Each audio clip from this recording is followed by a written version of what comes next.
ہمیشہ قانون کی بالادستی کے لیے کام کیا. عدالتی نظام میں شفافیت اور آسانیوں سے صارفین کو فوری ملے گا.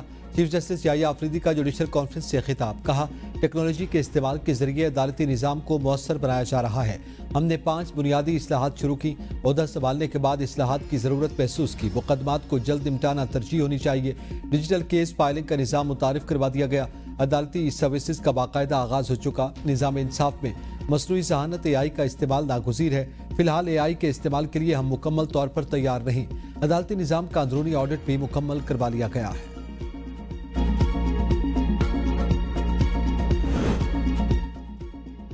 پاکستان سٹاک مارکیٹ میں نئی تاریخ رقم. پہلی بار 1,55,000 پوائنٹس کی حد عبور کر گیا. کاروباری ہفتے کے پہلے روز ہی زبردست تیزی. ٹریڈنگ کے دوران 100 انڈیکس میں 1200 سے زائد پوائنٹس کا اضافہ دیکھا گیا. سرمایہ کار خوش.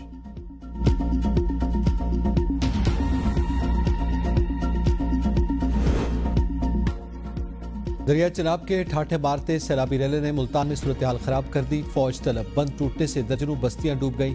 لوگ چھتوں پر پناہ لے لی. جلال پور پیروالا کو خالی کرنے کا حکم. مساجد میں اعلانات. ایمرجنسی نافذ. شہریوں کو نکالنے کا آپریشن تیز. نیا سیلابی ریلا 18 سے 24 گھنٹوں میں ملتان پہنچے گا. ہیڈ محمد والا کے مقام پر بھی پانی کی سطح بلند. اکبر فلڈ بند اور شیرشاہ فلڈ بند میں پانی کی سطح بڑھنے کا امکان.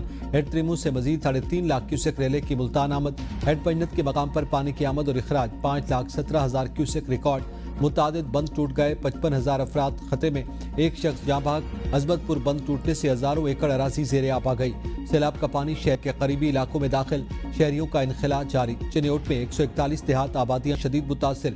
بورے والا کے موضع بھٹیا میں عارضی بند ٹوٹنے سے پانی قبرستان میں داخل. متعدد قبریں منہدم. رحیم یار خان میں 16 دیہات متاثر.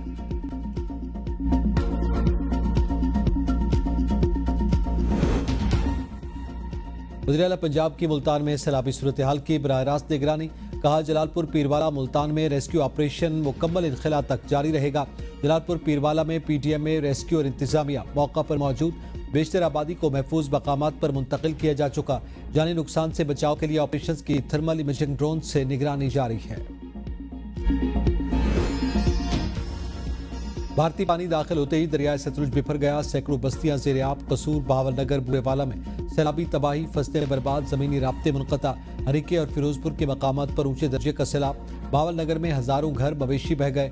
سیلابی ریلے نے احمد پور شرقیہ کی بستی غلاموں کھاکو کے 1500 گھروں کو اپنی لپیٹ میں لے لیا.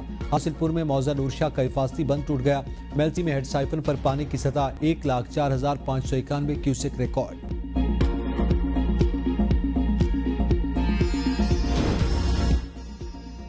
دریائے راوی بفرنے سے تباہ کاریاں جاری. خانوال میں مائی سفورہ والا بند ٹوٹنے سے مزید درجنوں دیہات زیر آب آ گئے. سیلاب نے گگبار، قتالپور، درخانہ، کوٹ سلام سمیت متعدد پلوں کو لپیٹ میں لے لیا.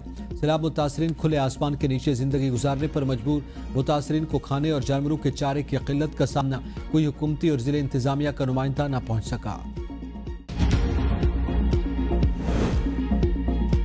دریا سندھ میں گڈو بیراج پر پانی کی سطح میں مسلسل اضافہ. اونچے درجے کا سیلاب متوقع.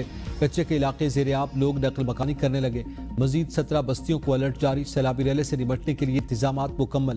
محکمہ آبپاشی کے تمام ملازمین کی چھٹیاں منسوخ. عملے کو مختلف حفاظتی بندوں پر تعینات کر دیا گیا.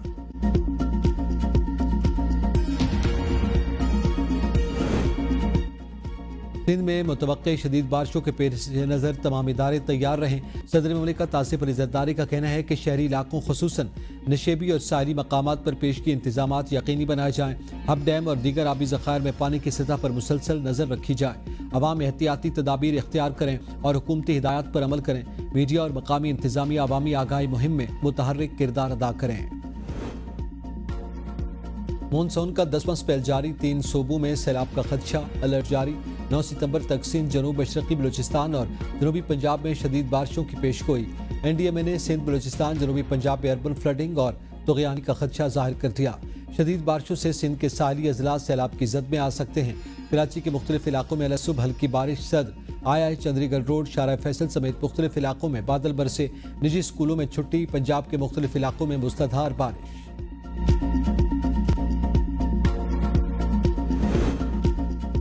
گجرات میں 5 شہروں سے واسطہ کی ٹیموں کے باوجود اندرون شہر پانی کی نکاسی میں نمایاں کمی نہ ہو سکی. شہر کے 70% علاقوں میں تاحال 3 سے 4 فٹ پانی موجود۔ وزیر اعلیٰ مریم نواز کی نگرانی میں گجرات میں پانی کی نکاسی کا گرینڈ آپریشن جاری۔ فیصل گیٹ، مین سرکولر روڈ، شادولہ گیٹ، تمبل چوک، وچری بازار، چوک پاکستان، خاجگان روڈ، تھانہ بی ڈویژن کے علاقے کلیئر۔ ریکارڈ وقت میں ریکارڈ مشینری اور ریکارڈ عملے کے ساتھ گجرات شہر سے سیلابی پانی کا نکاس ممکن ہوا۔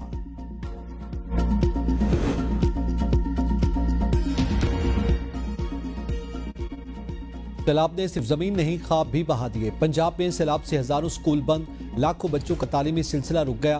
حالیہ بدترین سیلاب نے پنجاب میں شعلہ تعلیم سمیت تمام شعبوں کو بری طرح متاثر کیا۔ سیلاب کے باعث لڑکوں کے 1400 اور لڑکیوں کے 1500 سکولوں سمیت صوبے کے 2900 سے زائد سکول بند کرنا پڑے۔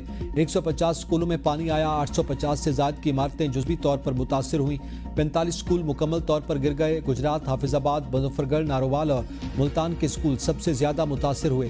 سیالکوٹ کے 80 سرکاری سکولز 10 ستمبر تک بند رکھنے کا اعلان۔ نوشہر و فیروز میں قومی شراب پر کار اور ڈمپر میں خوفناک تصادم، ایک ہی خاندان کے 7 افراد جاں بحق، 2 مرد، 3 خواتین اور 2 بچے شامل۔ پولیس کے مطابق خراب کھڑے ٹرالر کی وجہ سے کار سست روی کا شکار ہوئی تو پیچھے سے آنے والے ڈمپر نے ٹکر مار دی۔ گاڑی کاٹ کر لاشوں کو اسپتال منتقل کیا گیا۔ ایس ایس پی نوشہر و فیروز کا حادثے کا نوٹس، ڈمپر کو تحویل میں لینے اور مقدمہ درج کرنے کی ہدایت، لاشیں ضروری کارروائی کے بعد ورثاء کے حوالے کا ڈھیر بنا دیا۔ یوم بحریہ پر صدر و وزیر اعظم کا نیوی افسروں جوانوں کو خراج تحسین۔ صدر مملکت آصف علی زرداری نے یوم بحریہ پر اپنے پیغام میں کہا کہ 1965 کی جنگ میں پاک بحریہ نے جرأت اور ہمت کی نئی تاریخ رقم کی۔ آپریشن سومنات دشمن کے لیے خوف اور پاک بحریہ کے لیے فخر کی علامت بنا۔ آپریشن بنیاد المرصوص کے دوران پاک بحریہ نے سمندری حدود کا تحفظ کرتے ہوئے دشمن کی کسی بھی ممکنہ جارحیت کو ناکام بنایا۔ وزیر اعظم شہباز شریف نے کہا کہ پاک بحریہ کی پیشہ ورانہ فرائض کی ادائیگی نے ہمیشہ قوم کا سر فخر سے بلند کیا۔ یہ ملک کی آبی سرحدوں، آبی مفادات کے تحفظ کا اعادہ کرنے کا دن ہے۔ پاک بحریہ کی تاریخ بہادری کی داستانوں میں سے بھرپور ہے۔ بحیرہ عرب میں طاقت کا توازن قائم رکھنے میں پاک بحریہ کا کلیدی کردار ہے۔ وزیر داخلہ محسن نقوی نے کہا کہ یوم بحریہ بہادر سپوتوں کی قربانیوں کو سلام پیش کرنے کا دن ہے۔ بحری محاذ پر قربانی دینے والے جانباز قوم کے ہیرو ہیں۔ پاک بحریہ کی پیشہ ورانہ تیاریوں نے دشمن کو حیران کر دیا۔ سابق وزیر اعظم راجہ پرویز اشرف نے اپنے پیغام میں کہا کہ 8 ستمبر کو پاک بحریہ نے سمندری دفاع کا ناقابل فراموش باب رقم کیا۔ یہ دن پیشہ ورانہ مہارت اور فرض شناسی کی علامت۔ پاکستان سمیت دنیا کے مختلف ممالک میں چاند گرہن کا نظارہ، محکمہ موسمیات کے مطابق ایشیا، افریقہ اور یورپ میں مکمل چاند گرہن کا عمل دیکھا گیا۔ پاکستان میں جزوی چاند گرہن 9:27 پر ہوا، جبکہ چاند کو مکمل گرہن 10:31 پر لگا اور پھر رات 11:12 پر وجود پر پہنچا۔ محکمہ موسمیات کے مطابق رات کو 1:55 پر گرہن ختم ہو گیا۔ اس دوران پاکستان میں بھی مکمل سرخ چاند کا نظارہ دیکھا گیا۔ چاند گرہن جب عروج پر تھا تو اس کا رنگ سفید کی جگہ سرخ تھا۔ حرم شریف میں نماز خسوف کی ادائیگی، شہریوں کی بڑی تعداد شریک ہوئی۔ مدینہ منورہ میں بھی نماز خسوف ادا کی گئی۔ ترکی کے دارالحکومت انقرہ میں چاند گرہن کے دوران ایک طیارے کی پرواز چاند کے سامنے سے گزری۔ یہ یادگار لمحہ کیمرے کی آنکھ نے محفوظ کر کے دنیا بھر کو براہ راست دکھا دیا۔